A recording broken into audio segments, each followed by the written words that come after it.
नमस्ते आप सभी को। पोल साइंस एनालाइज चैनल देखने वाले सभी को नमस्ते। आज का हमारा विषय है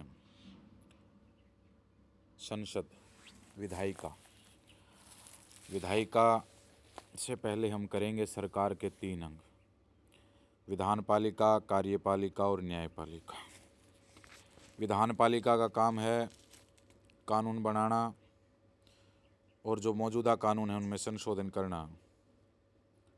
भारत में संसद, लोकसभा, राज्यसभा और राज्यों में विधानसभा विधायिका का काम करती है। कार्यपालिका जो सरकार का दूसरा अंग है, कानूनों को क्रियान्वित करती है, उनको लागू करती है। उदाहरण के लिए भारत में राष्ट्रपति, प्रधानमंत्री और उनके मंत्रिपरिषद कार्यपालिका में होते हैं। कार्यपालिका का मुख्य राष्ट्रपति होता है। न्यायपालिका तीसरा अंग है। कानूनों की व्याख्या करना, विवादों का निपटारा करना, न्याय प्रदान करना, जिससे नागरिकों के अधिकारों की रक्षा होती है। उदाहरण के लिए भारत में सर्वोच्च न्यायालय, उच्च न्यायालय और निचली अदालतें न्यायपालिका का काम करती हैं। तो आज हमने विधायिका करनी है। सरकार के 3 अंगों में विधायिका, संघीय विधायिका करेंगे हम आज। राज्यों की विधायिका अगली क्लास में करेंगे। संघीय विधायिका संसद भारत गणराज्य का सर्वोच्च विधायी अंग है, जिसमें राष्ट्रपति, राज्यसभा, उच्च सदन और लोकसभा आती है, जो पूरे देश के लिए कानून बनाने, सरकार की देखरेख करने के लिए जिम्मेदार है।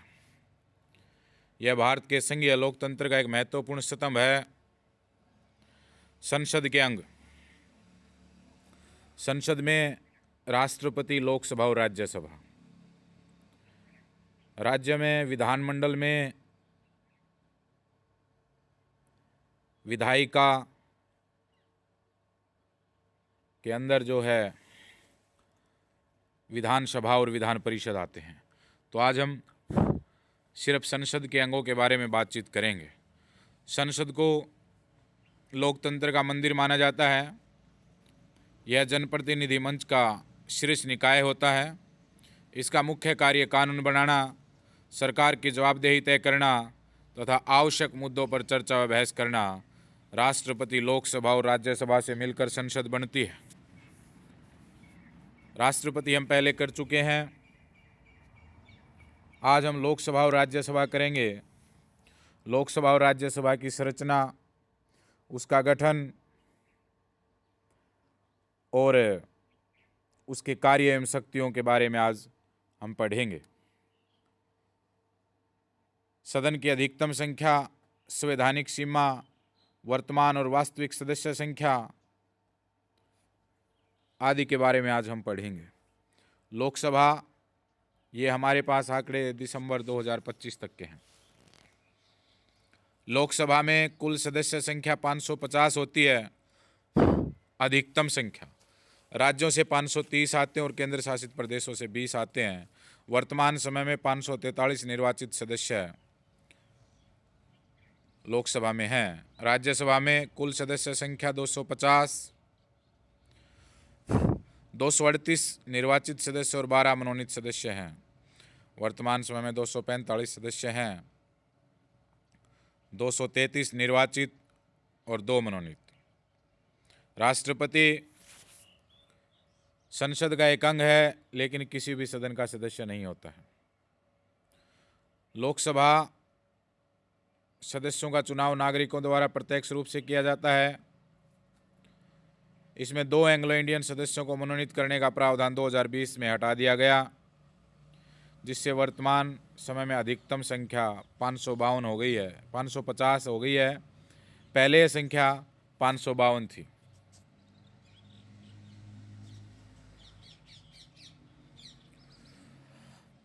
उच्च सदन राज्यसभा के बारे में हम करेंगे। सदस्यों का चुनाव राज्य विधानसभाओं द्वारा प्रत्यक्ष रूप से किया जाता है।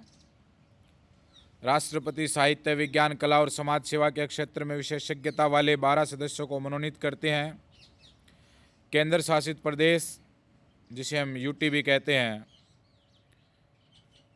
यूनियन टेरिटोरी, राज्यसभा में प्रतिनिधित्व दिल्ली, पुडुचेरी और जम्मू कश्मीर तक सीमित है, क्योंकि ये ही एकमात्र ऐसे केंद्र शासित प्रदेश हैं जहाँ विधानसभाएं हैं, जहाँ सरकारें बनती हैं।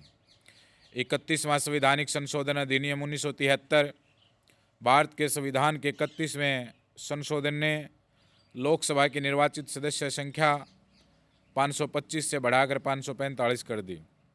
31वां संविधान संशोधन अधिनियम 1953 में लोकसभा की सीटों को 525 से बढ़ाकर 545 कर दिया गया। इस अधिनियम का उद्देश्य लोकसभा में राज्यों का प्रतिनिधित्व बढ़ाना था। इस संशोधन के पीछे मुख्य कारण 1971 की जनगणना में भारत की जनसंख्या का खुलासा था। इस संशोधन ने लोकसभा में केंद्र शासित प्रदेशों का प्रतिनिधित्व 25 से घटाकर 20 कर दिया। अब ये 2026 तक यही सीटें रहेंगी, उसके बाद इसको बढ़ाया जाएगा।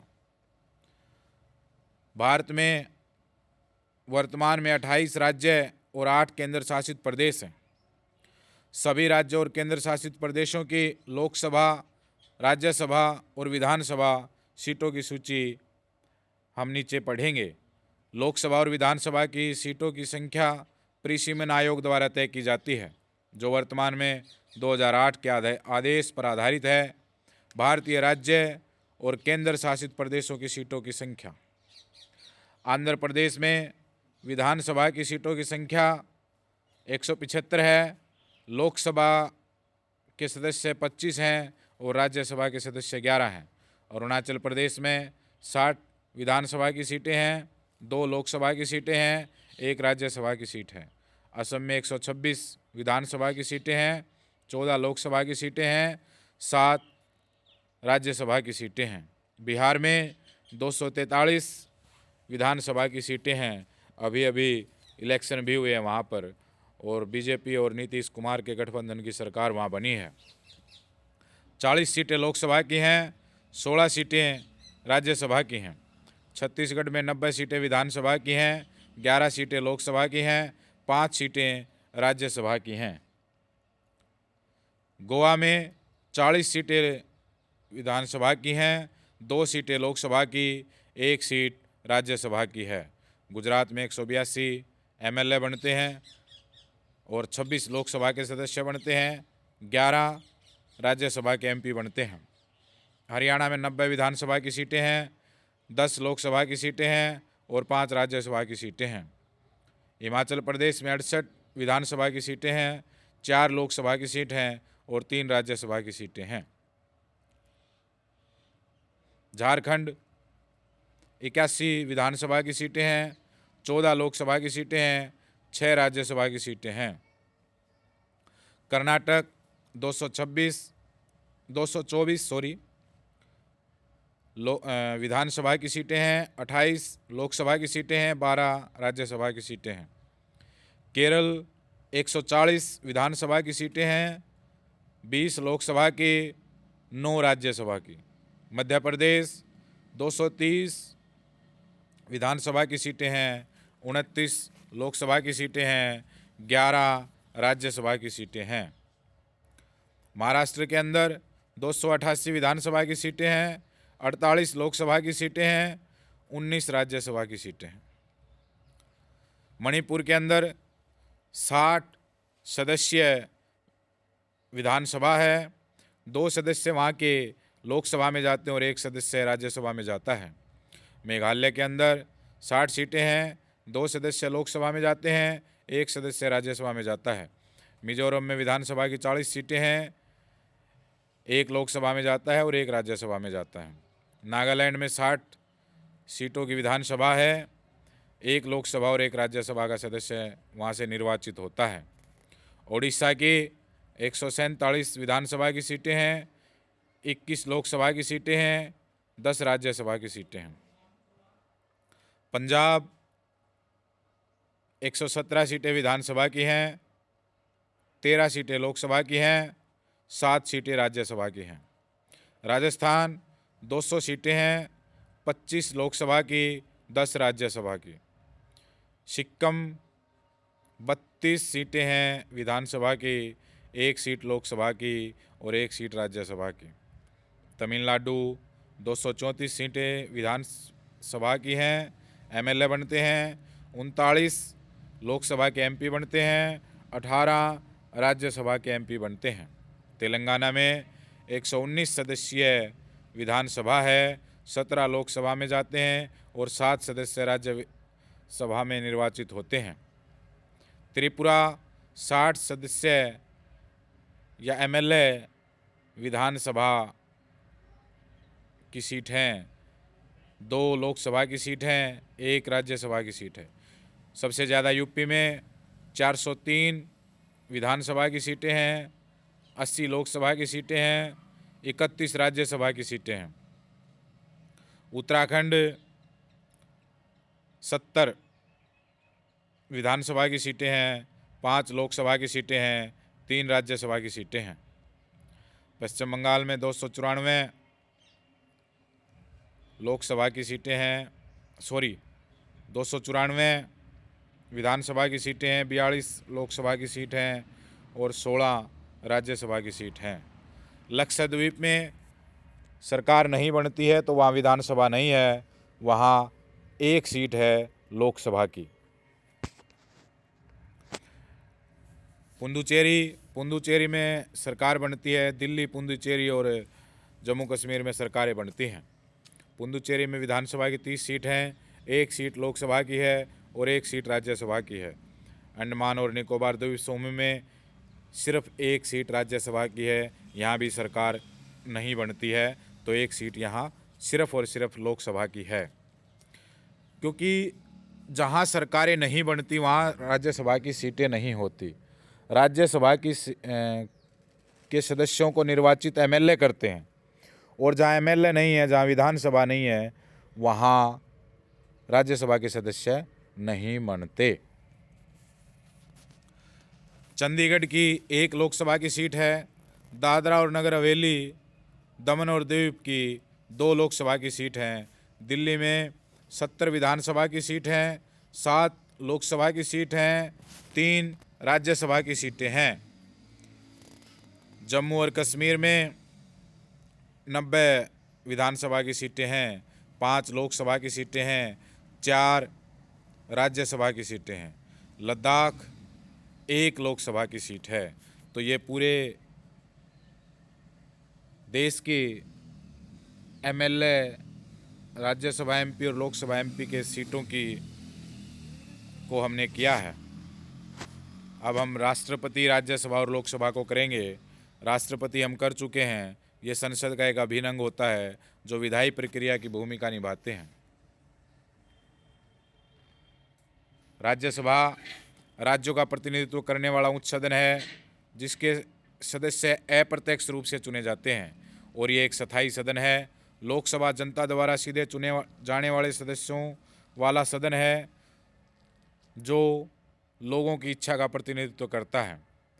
इसके संसद के मुख्य कार्य कानून बनाना, संघ और समवर्ती सूची विषय पर कानून बनाते हैं, सरकार की देखरेख, प्रश्न पूछना, प्रस्ताव पारित करना, अविश्वास प्रस्ताव के माध्यम से कार्यपालिका सरकार की जवाबदेही सुनिश्चित करना, वित्तीय नियंत्रण, बजट और कराधान से संबंधित मामलों को मंजूरी देना, संवैधानिक संशोधन, संविधान में संशोधन के लिए अनुमोदन करना। अब संसद के अंग और उनका गठन। राष्ट्रपति संसद का अभिन्न अंग है। हालांकि वे किसी सदन के सदस्य नहीं होते, वे विधेयकों को मंजूरी देते हैं, सत्र बुलाते हैं, सत्र को स्थगित करते हैं और लोकसभा भंग कर सकते हैं। अनुच्छेद 53, 85 और 87।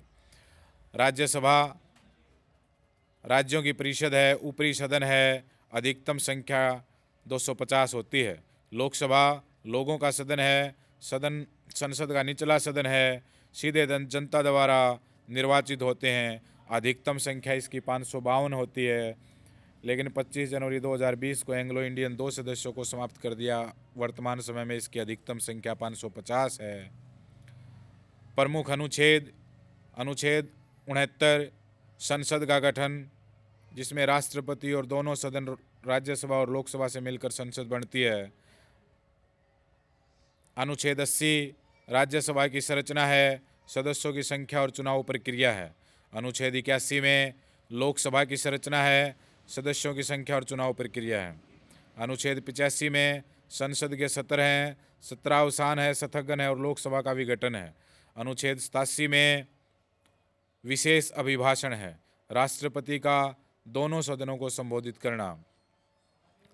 अब हम राज्यसभा का गठन, उसके कार्यों का निर्वाचन, राज्यसभा के सदस्यों का कार्यकाल, राज्यसभा की शक्तियां के बारे में करेंगे। राज्यसभा को द्वितीय सदन कहा जाता है। राज्यसभा एक स्थायी सदन है। राज्यसभा संसद की ऊपरी प्रतिनिधि सभा है। लोकसभा निचली प्रतिनिधि सभा है। राज्यसभा में 245 सदस्य होते हैं, जिनमें 12 सदस्य भारत के राष्ट्रपति के द्वारा नामांकित होते हैं। इन्हें नामित सदस्य कहा जाता है। अन्य सदस्यों का चुनाव होता है। राज्यसभा में सदस्य 6 साल के लिए चुने जाते हैं, जिसमें 1/3 सदस्य प्रत्येक 2 साल में सेवानिवृत्त हो जाते हैं। किसी भी संघीय शासन में संघीय विधायिका का ऊपरी भाग संवैधानिक बाध्यता के चलते राज्य हितों की संघीय सत्र पर रक्षा करने वाला बनाया जाता है। इसी सिद्धांत के चलते राज्यसभा का गठन हुआ है। इसी कारण राज्यसभा को सदनों की समानता के रूप में देखा जाता है, जिसका गठन की संसद के द्वितीय सदन के रूप में हुआ है। राज्यसभा का गठन एक पुनर्निरीक्षण सदन के रूप में हुआ है, जो लोकसभा द्वारा पास किए गए प्रस्तावों की पुनरीक्षा करे। यह मंत्री परिषद में विशेषज्ञों की कमी पूरी करती है, क्योंकि कम से कम 12 विशेषज्ञ तो इसे में मनोनीत होते हैं। आपातकाल लगाने वाले सभी प्रस्ताव जो राष्ट्रपति के सामने जाते हैं, राज्यसभा द्वारा भी पास होने चाहिए। जुलाई 2018 से राज्यसभा सांसद सदन में 22 भारतीय भाषाओं में भाषण कर सकते हैं, क्योंकि ऊपरी सदन में सभी 22 भारतीय भाषाओं में एक साथ व्यवस्था की सुविधा है। राज्यसभा का पहला सत्र 13 मई 1952 को शुरू हुआ था। ध्यान रहे बच्चे, राज्यसभा का जो पहला सत्र था वो 13 मई 1922 को शुरू हुआ था। जो भी कंपटीशन की तैयारी करते हैं उन बच्चों के लिए विशेष जरूरी है। पृष्ठभूमि, राज्यसभा मॉन्टेग्यू चेम्सफोर्ड प्रतिवेदन से हुआ। भारत सरकार अधिनियम 1919 में तत्कालीन विधानमंडल के द्वितीय सदन के तौर पर काउंसिल ऑफ स्टेट का सृजन करने वाला उपसमिति थी, और जो वस्तुतः 1921 में अस्तित्व में आया। गवर्नर जनरल तत्कालीन काउंसिल ऑफ स्टेट्स का पदेन अध्यक्ष होता था। भारत सरकार अधिनियम 1935 के माध्यम से इसके गठन में शायद ही कोई परिवर्तन किए गए। संविधान सभा, जिसकी पहली बैठक 9 दिसंबर 1946 को हुई थी, उन्होंने 1950 तक केंद्रीय विधानमंडल के रूप में कार्य किया, फिर इसे अंतरिम संसद के रूप में परिवर्तित कर दिया। इस अवधि के दौरान केंद्रीय विधानमंडल, जिसे संविधान सभा, विधायी और आगे चलकर अंतरिम संसद कहा गया, 1952 में पहले चुनाव कराए जाने तक एक सदनी रहा। स्वतंत्र भारत में द्वितीय सदन की उपयोगिता अथवा अनुपयोगिता के संबंध में संविधान सभा में विस्तृत बहस हुई। अंततः स्वतंत्र भारत के लिए एक द्विसदनीय विधानमंडल बनाने का निर्णय मुख्य रूप से किया गया, क्योंकि परिसंघीय प्रणाली और अपार विविधताओं वाले इतने विशाल देश के लिए सर्वाधिक सहज स्वरूप की सरकार माना गया है। वस्तुतः एक प्रत्यक्ष रूप से निर्वाचित एकल सभा को स्वतंत्र भारत के समक्ष आने वाली चुनौतियों का सामना करने के लिए अपर्याप्त समझा गया। अतः काउंसिल ऑफ स्टेट के रूप में ज्ञात एक ऐसे द्वितीय सदन का सृजन किया गया, जिसकी संरचना और निर्वाचन पद्धति प्रत्यक्ष निर्वाचन लोकसभा में पूर्णतः भिन्न है। इसे एक ऐसे सदन समझा गया जिसकी सदस्य संख्या लोकसभा हाउस ऑफ पीपल से कम है। राज्यसभा की संरचना या संख्या, संविधान के अनुच्छेद 80 में राज्यसभा के सदस्यों की अधिकतम संख्या 250 निर्धारित की गई है, जिनमें से 12 सदस्य राष्ट्रपति द्वारा नाम निर्देशित किए जाते हैं और 238 सदस्य राज्यों के और संघ राज्य क्षेत्रों के प्रतिनिधि होते हैं। तथापि राज्यसभा के सदस्यों की वर्तमान संख्या 245 है, जिसमें 233 सदस्य राज्यों से और संघ शासित क्षेत्र दिल्ली और पुडुचेरी के प्रतिनिधि हैं। 12 सदस्य राष्ट्रपति विशेषज्ञों को मनोनीत करता है। राष्ट्रपति द्वारा नाम निर्देशित किए जाने वाले सदस्य ऐसे व्यक्ति होंगे जिन्हें साहित्य, विज्ञान, कला, समाज जैसे विषयों में विशेष ज्ञान और व्यवहारिक अनुभव होगा। राज्यसभा के सदस्यों का निर्वाचन आनुपातिक प्रतिनिधित्व प्रणाली द्वारा एकल संक्रमणीय मत के आधार पर होता है, जिसका वर्णन लोक प्रतिनिधित्व अधिनियम 1951 में विस्तार से किया गया है। भारतीय संविधान के अनुच्छेद 80/4 के अनुसार राज्य विधानमंडल या विधानसभा के निर्वाचित सदस्यों द्वारा मनोनीत नहीं, राज्यसभा के सदस्यों का निर्वाचन होता है। इनका मनोनीत नहीं होते हैं, जबकि निर्वाचित होते हैं। राज्यसभा के सदस्यों हेतु अर्हताएं अनुच्छेद 84 में वह भारत का नागरिक हो, 30 वर्ष की आयु पूर्ण कर चुका हो, किसी लाभ के पद पर न हो, विकृत मस्तिष्क का न हो। यदि संसद विधि द्वारा कुछ अर्हताएं निर्धारित करे तो यह जरूरी है कि उम्मीदवार उसे भी धारण करे। राज्यसभा के सदस्यों का कार्यकाल, यह एक स्थायी सदन है, अर्थात राज्यसभा का विघटन कभी नहीं होता। अनुच्छेद 83(1) में राज्यसभा के सदस्यों का कार्यकाल निश्चित होता है। इस सदन का प्रत्येक सदस्य 6 वर्ष के लिए चुना जाता है एवं प्रत्येक 2 वर्ष बाद 1/3 सदस्य सेवानिवृत्त हो जाते हैं तथा उतने ही सदस्य अर्थात 1/3 सदस्य प्रत्येक 2 वर्ष बाद नए निर्वाचित होते हैं। अनुच्छेद 83(1) में राज्यसभा के पदाधिकारी, राज्यसभा में 2 पदाधिकारी होते हैं, सभापति और उपसभापति। भारत का उपराष्ट्रपति राज्यसभा का पदेन सभापति होता है। अनुच्छेद 89। गौरतलब है कि उपराष्ट्रपति राज्यसभा का सदस्य नहीं होता है। राज्यसभा सदस्यों द्वारा उसी सदन के किसी व्यक्ति को उपसभापति हेतु निर्वाचित कर दिया जाता है। राज्यसभा के सभापति और उपसभापति को भारत की संचित निधि से वेतन दिया जाता है। राज्यसभा के सभापति उपराष्ट्रपति को हटाने के लिए 14 दिन पूर्व सूचना के साथ राज्यसभा में प्रस्ताव पास किया जाता है। यदि उपराष्ट्रपति स्वयं चाहे तो राष्ट्रपति को उनका पद या त्यागपत्र देकर पद से मुक्त हो सकता है। उपराष्ट्रपति को निम्न आधारों पर पद मुक्त किया जा सकता है। ऐसे कौन से बातें हैं जिनके आधार पर उपराष्ट्रपति को पद मुक्त किया जा सकता है? राज्यसभा की सदस्यता की अवधि समाप्ति पर सभापति को अपना त्यागपत्र देकर राज्यसभा के समस्त सदस्यों के बहुमत से संकल्प पारित करके ऐसा करने के लिए 14 दिन पूर्व सूचना देना आवश्यक होता है। इसमें एक ज़रूरी बात है, एक नोट करने की बात है कि इन 2 पदाधिकारियों के अलावा एक और पदाधिकारी होता है जो राज्यसभा महासचिव कहलाता है। महासचिव की नियुक्ति राज्यसभा के सभापति द्वारा की जाती है। यह सभापति का सदन एवं सदस्यों का संसदीय कर्तव्य एवं क्रियाकलापों संबंधी मामलों का सलाहकार होता है। यह लोकसभा महासचिव की भांति कार्यपालिका का स्थायी एवं निरपेक्ष पदाधिकारी होता है। राज्यसभा उच्च सदन की शक्तियों में राज्य सूची के विषयों पर कानून बनाने हेतु संसद को अधिकृत करना अनुच्छेद 249, नई अखिल भारतीय सेवाओं की स्थापना करना अनुच्छेद 312, उपराष्ट्रपति को हटाने की प्रक्रिया शुरू करना अनुच्छेद 67 शामिल है, जो इसे लोकसभा से अलग विशेष दर्जा देती है। सामान्य विधायी और वित्तीय मामलों में यह लोकसभा के साथ मिलकर काम करती है, लेकिन धन विधेयकों पर केवल सिफारिशें कर सकती है और 14 दिन में वापस करना होता है धन विधेयक को, जबकि यह राज्यों के हितों का प्रतिनिधित्व करती है और संघीय संतुलन बनाए रखती है। राज्यसभा की प्रमुख शक्तियां और कार्य, राज्य सूची के विषयों पर कानून अनुच्छेद 249, राज्यसभा उपस्थित और मतदान करने वाले सदस्यों के कम से कम 2/3 बहुमत से संसद को राज्य सूची 249 अनुच्छेद 249 के किसी भी विषय पर कानून बनाने के लिए अधिकृत कर सकती है, जो 1 साल के लिए वैध होता है और इसे बढ़ाया भी जा सकता है। अखिल भारतीय सेवाएं अनुच्छेद 312, यह संसद को केंद्र और राज्य दोनों के लिए नई अखिल भारतीय सेवाओं जैसे IAS, IPS के निर्माण के लिए अधिकृत कर सकती है। उपराष्ट्रपति को हटाना। अनुच्छेद 67 में उपराष्ट्रपति को हटाने का प्रस्ताव केवल राज्यसभा में ही पेश किया जा सकता है, लोकसभा में पेश नहीं होगा, पहले पेश नहीं होगा।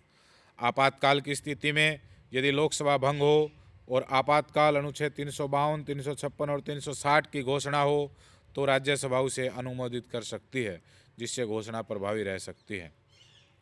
विधायी भूमिका राज्यसभा की यह विधेयकों, धन विधेयकों को छोड़कर संशोधन और पुनर्विचार करके लोकसभा द्वारा जल्दबाजी में बनाए गए कानूनों की जांच करती है और उन्हें परिष्कृत करती है। वित्तीय मामले, धन विधेयक केवल लोकसभा में पेश होते हैं, राज्यसभा उन्हें 14 दिनों के भीतर वापस करती है, जिसमें वह केवल अपनी सिफारिशें या सुझाव दे सकती है। लोकसभा इन सिफारिशों को स्वीकार या अस्वीकार करने के लिए बाध्य नहीं है। संघीय संतुलन, राज्यों के प्रतिनिधि होने के नाते यह केंद्र के अनुचित हस्तक्षेप के खिलाफ राज्यों के हितों की रक्षा करती है और संघीय संतुलन बनाए रखती है। विशेषज्ञों और पेशेवरों का प्रतिनिधित्व है। यह समाज के विभिन्न क्षेत्र, कला, विज्ञान, साहित्य, समाज सेवा के 12 सदस्यों को राष्ट्रपति द्वारा मनोनीत करने का मंच प्रदान करती है, जो प्रत्यक्ष चुनाव से नहीं आ सकते। पर्यवेक्षी भूमिका, यह मंत्रियों और सिविल सेवकों में पूछताछ कर सकती है और सरकार के कामकाज पर निगरानी रखती है। संक्षेप में, राज्यसभा एक स्थायी सदन है जो राज्यों के हितों की रक्षा करने, कानूनों की समीक्षा करने और संघीय प्रणाली में संतुलन बनाए रखने के लिए विशेष शक्तियाँ रखती है, जो इसे लोकसभा के साथ मिलकर एक अद्वितीय दर्जा देती है। कुछ मुख्य तथ्य हैं। संवैधानिक प्रावधान, अनुच्छेद 80 के अनुसार